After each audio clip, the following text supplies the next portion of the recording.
Hi, and welcome to this week's episode of Reading the Gospels Through Hebrew Eyes. When you hear about Jesus calming the storm on the sea at the end of Mark chapter 4, how do you view this? What's kind of going on here? Because I think most of the time when people hear this story, they think of it as sort of maybe a flex on the part of Jesus. He's showing his power by doing what he does. Well, I don't discount that. There's a whole lot more going on here. That's what I would call an underreading of this particular gospel narrative. So what would be a full reading? Well, to get a full reading of what's happening in Mark chapter 4, you got to go back to the background. You can't simply step into the New Testament without thinking about the Old Testament, because the evangelists assume a certain amount of knowledge on our part. They're not going to put footnotes in their gospel with cross references to Job 38 or to Psalm 107.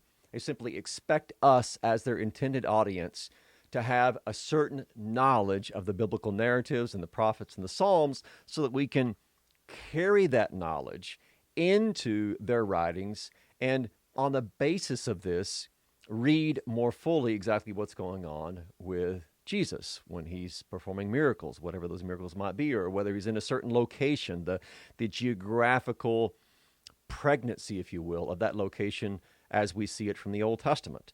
All of this is what the evangelists assume that we are knowing as we're reading their writings. So, when we study Mark chapter 4, we're going to ask ourselves, okay, what might the evangelist have in mind that he expects us to think about when we're reading his recounting of these events? All right, so that's a main task that we're going to have here, is look at the Old Testament background of the crossing of the sea and Jesus' calming of the storm. Let's begin with the opening couple of verses from Mark chapter 4 and a look at what archaeologists have found to be a first century fishing boat, very similar probably to the one that Jesus and his disciples were in. This is from Mark 4:35 to 36. On that day, when evening had come, he said to them, "Let's go across to the other side," that is, from Capernaum.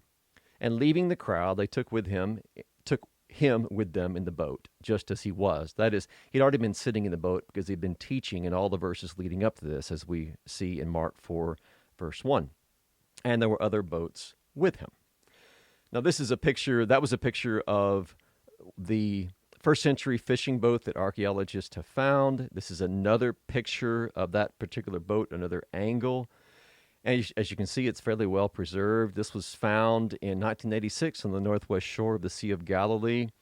It's about 27 feet long, 7.5 feet wide. It's not that big of a boat, but it was probably similar to the one that Jesus and his disciples would have used, just a common fishing vessel there on the Sea of Galilee.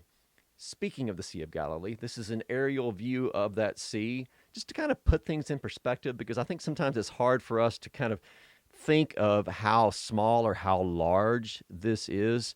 So it's only 13 miles long and 8 miles wide, a relatively small body of water. It would, for instance, take 26 of those, 26 Seas of Galilee, to take up the same landmass as the Great Salt Lake in Utah, if that kind of gives you an idea as to how small it was. Now, it's also significantly 700 feet below sea level, and it's surrounded by hills. And so when there's sudden changes in wind and temperature, this creates the violent storms that we often see happening in the Gospels.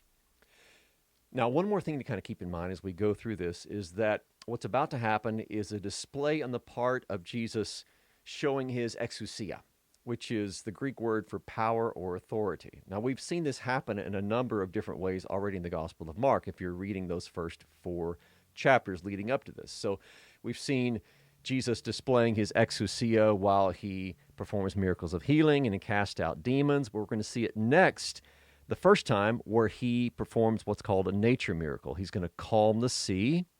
And then if you transition into chapter 5 of Mark, he's going to cast out all those demons from that man, the demons that call themselves Legion. That's 5:1 through 24. Following that, Jesus is going to display his exousia once more by healing a woman who had been hemorrhaging for 12 years. That's 25 to 34.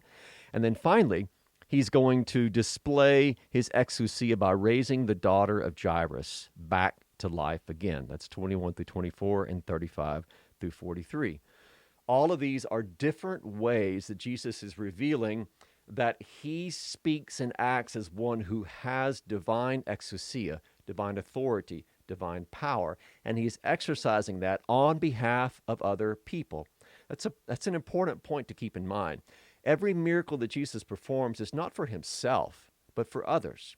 So his miracles themselves are a display of divine power, but they're a display of this divine power that is displayed in mercy and compassion and love and protection for other people. So God in Christ is showing his power, but he's not doing it for himself, but he's doing it for his disciples, or for the women who are suffering, or for the demon possessed, or for the daughter of Jairus by raising her back to life. So the miracles themselves, yes, they display divine power, but more than that, they display divine compassion. Okay, let's pick up the account in Mark where we left off. This is verses 37 through 39. A great windstorm arose, and the waves were breaking into the boat, so that the boat was already filling. But he, that is Jesus, was in the stern, asleep on the cushion. And they woke him and said to him, Teacher, don't you care that we are perishing? And he awoke and rebuked the wind and said to the sea, Peace, be still. And the wind ceased, and there was a great calm.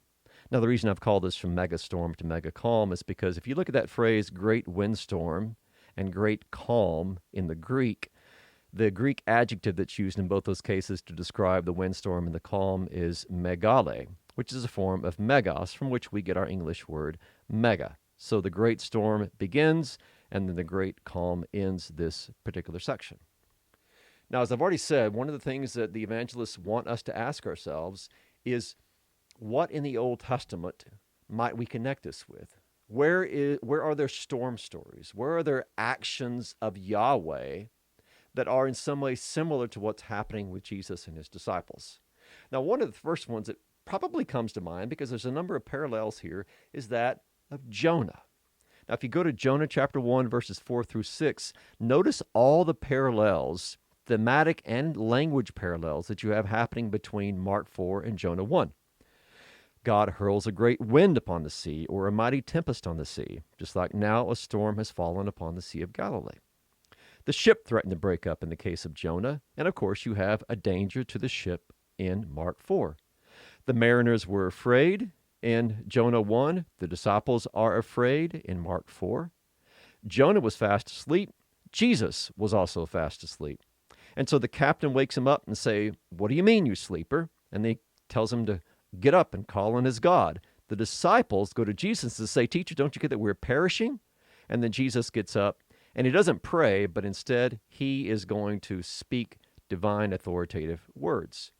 So Jonah obviously comes to mind as one background here, but I think that when Mark wrote this particular story, if there's one section in the Old Testament that was kind of circling through his mind as he penned these words, it wasn't from the Torah, it wasn't from Job, it wasn't from Jonah. Instead, it was from one of the hymns of Israel, Psalm 107. Now, if you're familiar with Psalm 107, it's very carefully constructed. You have 4 different episodes dealing with people in different kinds of jeopardy who call upon the Lord, and the Lord answers them. Now, one of these describes sailors who are in jeopardy. Now, listen to the language of Psalm 107 and see how it provides kind of the verbal background for what's happening in Mark 4. This is verses 23 through 32. I won't read the whole thing, just highlight certain sections. Some went down to the sea in ships, so we're dealing here with sailors. What happens? God commands and raises up a stormy wind. The sailors, their courage melts away in the midst of this. So what do? They cry out to the Lord in their trouble. And what does he do? He delivers them from their distress. He made the storm be still so that the waves of the sea were hushed, and then he brought them to their desired haven. If you look at the entire context of those verses in Psalm 107, it's almost a prophecy, if you will, of what's happening in Mark chapter 4. You have these guys who are sailors, they're caught in a storm, they're in trouble, they're in jeopardy, so they cry out to God, and God answers them. Now, of course, in Psalm 107, it's Yahweh who answers them. He's the one who delivers them. And of course, as we'll see, it's Yahweh himself, Yahweh incarnate in Christ Jesus, who rescues the disciples. Now, those Jonah and Psalm 107 are two examples, but there's more. And what helps us to understand these more examples is the particular language that's used to describe Jesus' rebuke of the wind. So if you look in Mark 4:39, the Greek verb that's used there is epitimao. Jesus spoke and rebuked. He epitimaoed the wind. Now, if you go back to the Old Testament Greek translation, the Septuagint, you'll see that most of the time when epitimao is used in the Septuagint, it's translating the Hebrew verb ga'ar. So in the Old Testament, whether you're reading it in its original Hebrew or in its Greek translation, epitimao or ga'ar, those are the technical words for divine rebuke over the world's forces of evil and chaos and ruin. There's a number of examples that we could look at. I just want to focus on two. Psalm 106:9 says that Yahweh rebukes the Red Sea. This is a poetic reflection upon what happened in Exodus. So Yahweh rebukes, he ga'ars or he epitimaos the Red Sea. And in Nahum 1:4, Yahweh rebukes seas or rivers in general. So we might ask ourselves, well, where else do we have the language of divine rebuke associated with waters of some sort? Well, there's several different places. For instance, this is the background. We've already seen this in Psalm 106, but this is the background of what's happening in those two famous chapters, Exodus 14 and 15, when Israel crosses the Red Sea. So the particular language that's used there is not of rebuke, but rebuke is how this narrative and how the poem of Moses, which follows it, how that was interpreted. Because, notice what God is doing. This is from Exodus 14. God drives the sea back by a strong east wind all night. He made the sea dry land. So this is God actively using his divine authority to make the sea do his bidding. And of course, Israel passes through on dry ground. Now, in the Song of Moses, which follows that, Exodus 15, we have the description of God's right hand, his mighty power. And what is he doing? He's overthrowing the adversary. And notice the language here. This is verse 7 or 8 of Exodus 15. At the blast of your nostrils, the waters piled up. The floods stood up in a heap. The deeps congealed in the heart of the sea. So this is God using his divine exousia, his divine authority or power, to do what? To make creation do his bidding so that his people might go through safely onto dry ground. And at the same time, then, he's going to use these same waters to crush the heads of Israel's enemies. So Exodus 14 to 15 are the background here as well. But there's more. If you look at Job and the Psalms, we see some more examples of this. So Psalm 65:7, Yahweh stills the roaring of the seas, the roaring of the waves, the tumult of the peoples. Psalm 89 describes God as ruling the raging of the sea. And when its waters rise, he crushes them. In fact, he crushes Rahab, which is a mythological sea monster, like a carcass, and scatters the enemies with his mighty arm. And then Job 38, which in some traditions is going to be the Old Testament reading for this coming Sunday, we have God shutting the sea in with doors. He's making the clouds its garment, and he's saying how far the sea can go and no further. So this is God's rebuke of Job, in which he's displaying his divine power by having full control over the sea. And at the very bottom of the slide, it's fascinating. If you look at examples of the noun for rebuke, which is formed from ga'ar, the noun is ga'ara. Look at 2 Samuel 22:16, Psalm 76:6, and Psalm 104:7, because all those are examples of where, once more, God is rebuking the waters. Now, all of this is going to be then the background of what happens in Mark chapter 4. So Jesus, as Yahweh, rebukes the Sea of Galilee, rebukes the winds, rebukes the storm.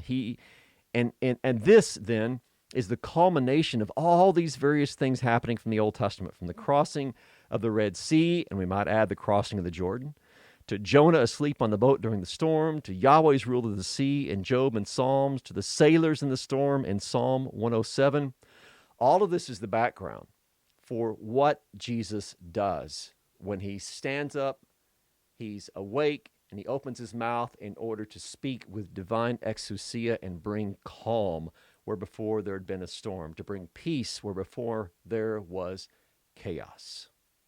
Now, let's wrap it up with the closing verses. This is from Mark 4:40 and 41. Jesus said to them, "Why are you so afraid? Have you still no faith?"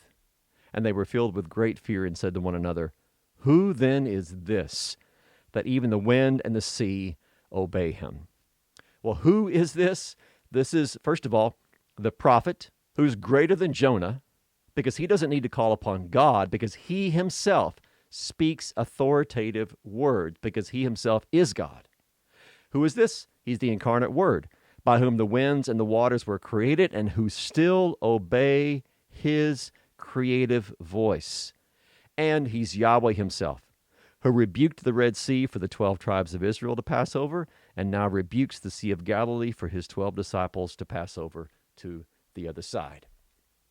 So Mark chapter 4 is a narrative display of how Jesus, as Yahweh incarnate, uses his exousia, his power, his authority, to bring calm in the midst of chaos, to bring serenity in the midst of a storm, in order that he might do this for his disciples, and in doing this for his disciples, reveal who he is and also who he is for them. They are the new Israel. And Yahweh, as with them, is now going to bring them safely to the other side, just like he brought Israel safely to the other side in the crossing of the Red Sea.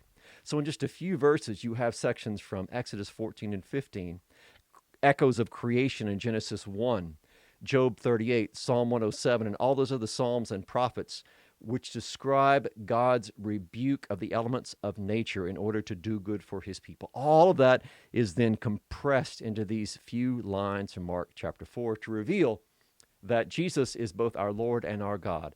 He is Yahweh in the flesh, the Yahweh who has done great things for his people and who continues to do great things for his church. As always, I hope that this particular interpretation and this journey from the Old Testament to the New Testament was helpful to you. If it is, please share this with your friends. I pray that you all are doing well, and I pray the Lord's peace and mercy be yours in abundance. We'll see you next week.